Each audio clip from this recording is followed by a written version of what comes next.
माता पिता का आशीर्वाद लेके चलता है, उसको जीवन में कभी कोई पराजित नहीं कर सकता। माता पिता से बढ़ के कोई आपका हितैषी नहीं हो सकता है, इसलिए उनका सम्मान करो। इतना हित सोचने वाली, आपका कल्याण सोचने वाली केवल एक माँ ही हो सकती है। इसलिए मातृदेवो भव पितृदेवो भव, ये जो निधि आपके पास है ना, उनकी खूब सेवा करिए। मैं जब कहीं कार्यक्रम में जाता हूँ, माता जी तो है नहीं, पर पिताजी को जरूर बताता हूँ वहां मैं जा रहा हूँ, अब मैं वहां से आ गया हूँ। उनको क्या चाहिए?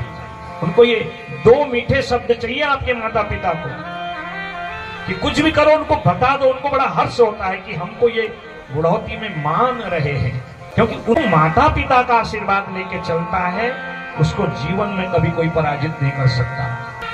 ये अवसर बार बार नहीं मिलता है।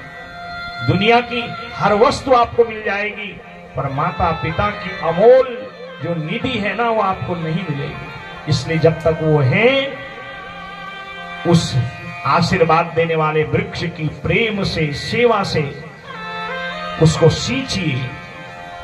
और जब वो हृदय से आशीर्वाद देते हैं, फिर आपको कोई देवता आशीर्वाद देने से नहीं रोक सकता। आप जहां भी जाते हैं, आपका यश, मान, संपत्ति, संतान, धन, ऐश्वर्य बढ़ते रहता है।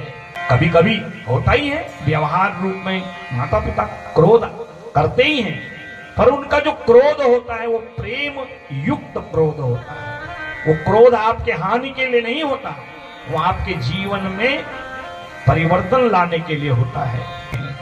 क्योंकि माँ ही होती है, उनके अंदर ममता, वात्सल्य, उनके अंदर प्रेम, उनके अंदर अपनत्व होता है। कुपुत्र हो जाए तो क्वचिदपि कुमाता न भवति, पुत्र कुपुत्र हो जाए पर माँ कभी कुमाता नहीं होती है।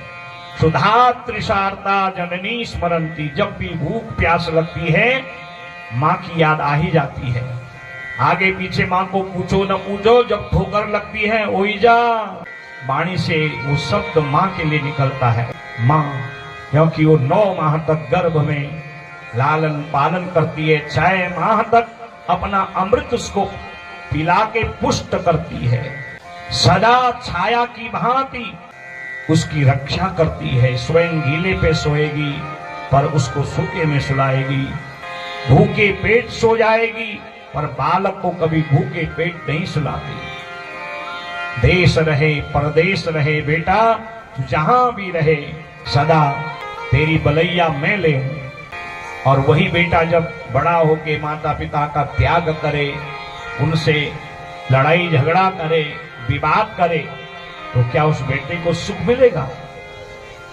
संसार में आपके पास कितनी ही धन हो, दौलत हो, आपके पास कितना ही सम्मान हो, कितनी ही संपदाएं हो, आपके पुत्र पौत्रादि हो, यदि माता पिता का आशीर्वाद नहीं है ना महाराज, तो सब निरर्थक है। और संसार में माता पिता से बढ़ के कोई गुरु नहीं, कोई बड़ा संरक्षक नहीं, कोई आपका हितैषी नहीं। कभी माता पिता क्रोध भी करें तो किसी के बहकावे पे मत आइए, क्योंकि जितना आपको आपके माता पिता समझेंगे, दुनिया के लोग नहीं समझेंगे। थोड़ी खटपट होने पर आपको लोग झाड़ पे चढ़ा देंगे, क्यों रह रहा है? परंतु विचार करो, जिस माँ ने 9 माह तक गर्भ में रखा है, अमृत पिला के तुझे पुष्ट किया है, अगर तू उसका त्याग करेगा तो क्या तुझे कभी सुख मिलेगा? कभी नहीं मिलेगा। इस चीज का अनुभव तो उनको होता है जिनकी माँ, जिनके पिता उनके सानिध्य में होते हैं। और इस चीज का अनुभव कब होता है? जब वो अमूल्य निधि माता पिता की हमसे बिछुड़ जाती है, जो चले जाते हैं। हम कभी कभी जब माँ की याद करते हैं, कोई चर्चा आती है ना, तो मन बड़ा आकुल व्याकुल हो जाता है, क्योंकि माँ का स्थान कोई पूरा नहीं कर सकता। और माता पिता ऐसे छायादार वृक्ष हैं जो अपनी संतान को सदा धर्म, अर्थ, काम, मोक्ष के आशीर्वाद का फल प्रदान करते हैं। यदि हम उस वृक्ष को सेवा से नहीं सींचेंगे, उसको प्रेम से नहीं सींचेंगे, सत्कार से नहीं सींचेंगे, दुनिया का कोई देवता हमारा भला नहीं कर सकता है। माता पिता कैसे ही क्यों न हो, वो आपके माता पिता हैं। वो सदा मन से सोचते हैं मेरे बच्चे का कल्याण हो, जहां जाए उसको सुख मिले, उसको सम्मान मिले, उसका यश बढ़े, धन बढ़े, ऐश्वर्य बढ़े।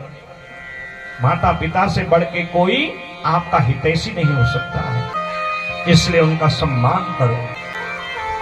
हरिजननी मैं बालक तेरा, काहे न अवगुण बकसहूं मेरा, सूत्र अपराध करे जिनके ते, जननी के मन रहे न तेते, कर घही केस करे जो घाता, तब हुन हेतु उतारे माता।